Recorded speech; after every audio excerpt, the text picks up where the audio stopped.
And it came to be in those days, when there was no sovereign in Israel, that there was a certain Levite sojourning on the further side of the mountains of Ephraim. And he took for himself a concubine from Bethlehem in Yehudah. And his concubine committed whoring against him, and went away from him to her father's house in Bethlehem in Yehudah, and was there 4 months.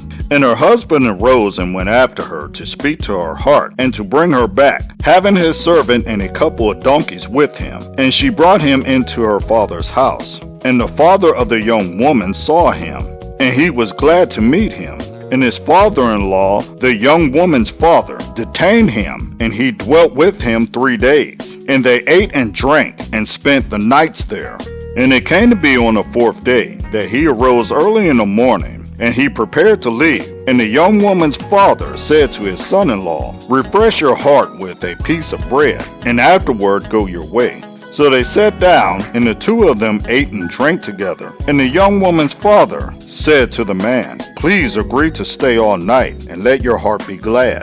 And when the man arose to go, his father-in-law urged him. So he spent the night there again. And he arose early in the morning on the 5th day to go. But the young woman's father said, please refresh your heart. So they delayed until afternoon, and the both of them ate.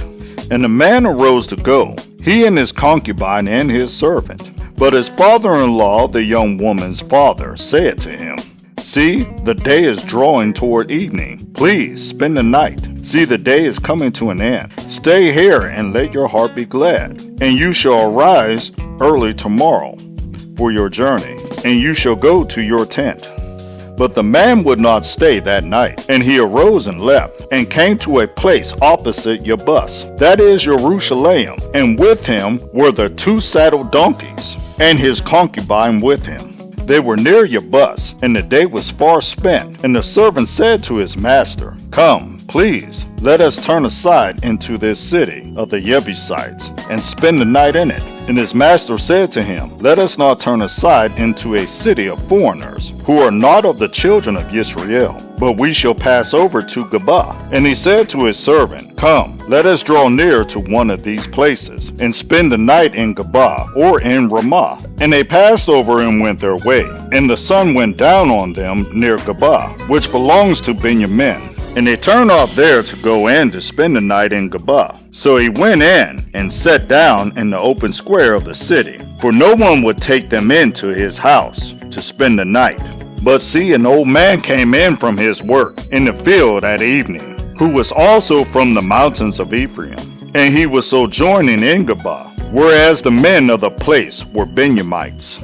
And when he lifted up his eyes, he saw the traveler in the open square of the city. And the old man said, where are you going, and where do you come from? And he said to him, we are passing over from Bethlehem in Yehudah to the other side of the mountains of Ephraim. I am from there, and I went to Bethlehem in Yehudah, but I am going to the house of Yahweh. But there is no one taking me into his house.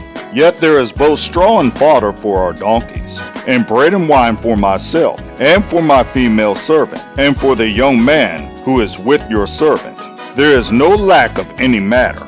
And the old man said, peace be with you. However, let all your needs be on me. Only do not spend the night in the open square. And he brought him into his house, and gave fodder to the donkeys. And they washed their feet, and ate and drank. They were making their hearts glad. And see, men of the city, sons of Belial, surrounded the house, beating on the door. And they spoke to the master of the house, the old man, saying, bring out the man who came to your house, so that we know him.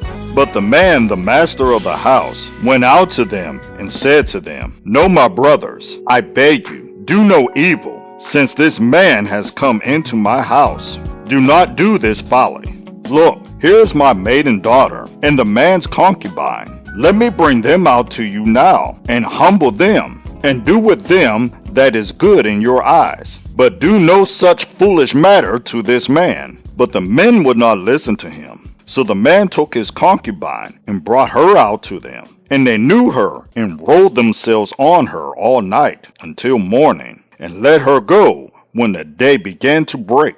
And as morning appeared, the woman came back and fell down at the door of the man's house, where her master was, till it was light.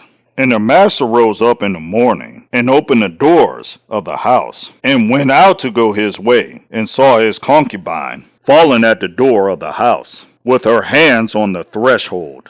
And he said to her, Rise up and let us go. But there was no answer. Then he took her on the donkey, and the man arose and went to his place, and came into his house, and took a knife, then laid hold of his concubine, and cut her up limb by limb into 12 pieces, and sent her throughout all the borders of Israel.